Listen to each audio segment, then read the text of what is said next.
When people talk about overpowered builds in Fallout 76, most players think of the classic bloodied setup, the glowing ghoul mutations, or stacking perks like a mad scientist in power armor.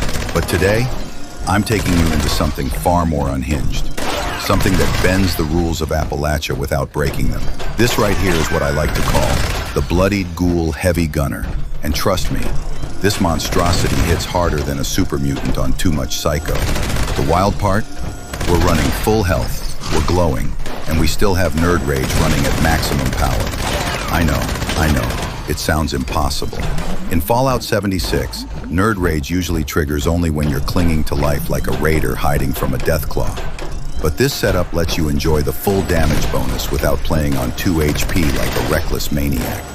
So how are we pulling this off? Let's walk through it slowly, because when I first pulled it off myself, I swear I had to blink twice. In Fallout 76, sometimes the game behaves like a confused protectron, obedient in one cell, forgetful in another. And that's exactly what we're taking advantage of. There's this strange in-game behavior players call stat locking. Basically, certain perk cards that should update instantly only refresh properly in a single active cell of the map. If you change loadouts or alter stats like intelligence, luck, or health thresholds, the perk doesn't always update until you force the game to refresh that cell. Think of it like the map being divided into invisible squares. When you change your perk loadout in one square, that square becomes your locked cell, and the game holds on to that version of your perks even after you leave. So what does this mean for us?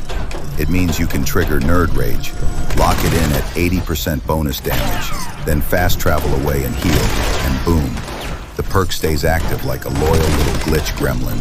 The game still thinks you're hanging on for dear life when you're actually chilling at full health with all your ghoul mutations active. You get the damage of a bloody build, the survivability of a tank, and the glow of a freshly microwaved Mirelurk. Let's walk through it cleanly.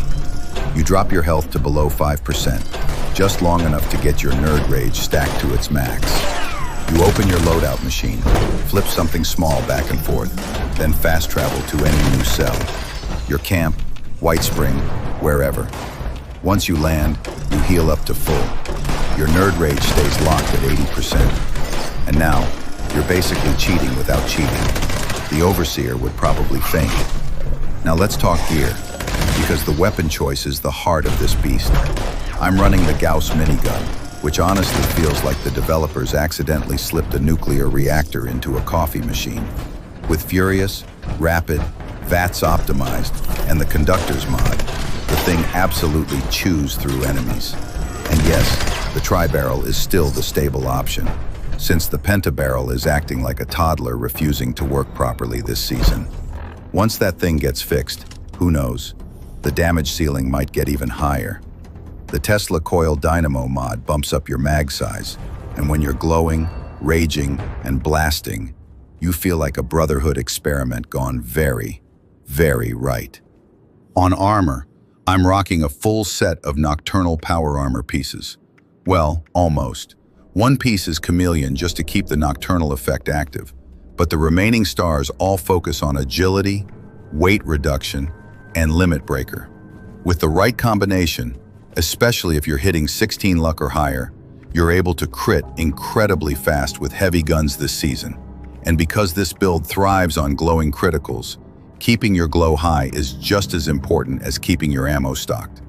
Legs get calibrated shocks because, let's be honest, you can never carry enough ammo for a minigun. Arms get the gimbal bracers for recoil control and hipfire accuracy, which makes the thing feel like a laser pointer with severe anger issues.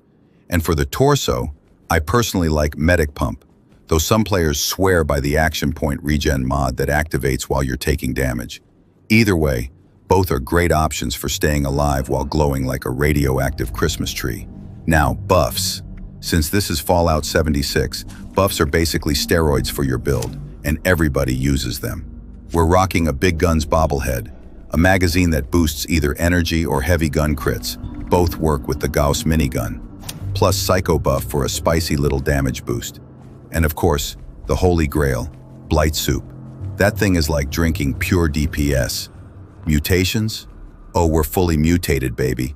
Adrenal reaction, bird bones, eagle eyes, herd mentality, marsupial, speed demon, herbivore. All the classics you want in a glow-based heavy gunner. Peghead too, because faster reload speed with heavy guns is like gold in this game. Special allocation is simple. Strength through the roof for heavy guns, luck high for crit regen, perception enough for VATS efficiency, and everything else balanced around survivability and utility. Now let's look at the perk cards. Legendary perks include the 4 bonus specials maxed out, taking one for the team for multiplicative damage, and funky duds for disease resistance that also indirectly helps maintain glow longer. Keeping your glow high is absolutely essential, because glowing criticals stack like mad and turn you into a damage blender. For regular perk cards, in strength we're rocking Arms Keeper and Brick Wall for quality of life tankiness, and then all the new heavy gun-oriented Bullet Storm perks. Bring the big guns, Bullet Storm, and Lock and Load. Perception gets Number Cruncher, Tank Killer, Concentrated Fire, and Awareness. This season, Awareness helps offset the heavy VATS nerfs, so if you rely on VATS for precision shots, this one is worth running. Endurance gets Life Giver, Glowing Gut, and Bullet Shield. I skip Radiation Power because personally, it burns through glow way too fast, and rebuilding glow mid-fight takes precious time, especially if you're on controller. Keyboard players might get away with it, but for me, it's just inefficient. Charisma holds Stranger Numbers for team mutation synergy, and Tenderizer for general damage. Intelligence is home to Science, Batteries included, Nerd Rage, which we're abusing, Power User, Demolition Expert, and Onslaught perks to buff the Gauss minigun's explosive damage. Luck gets the classic VAT critical meta, better criticals, Ricochet, 4-leaf clover, critical savvy, glowing criticals, and all the good stuff to keep crits flowing like Raider Moonshine. Once this build is fully assembled, it's time to compare it to a normal heavy gun, and the difference is insane.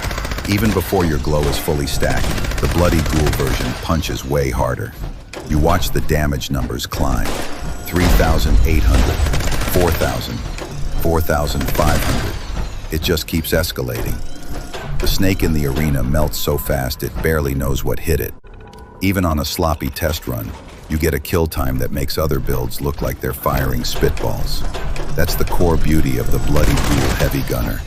It has the tankiness of a high health build, the damage of a bloodied build, and the insane utility of a glowing ghoul build, all rolled into one radioactive nightmare.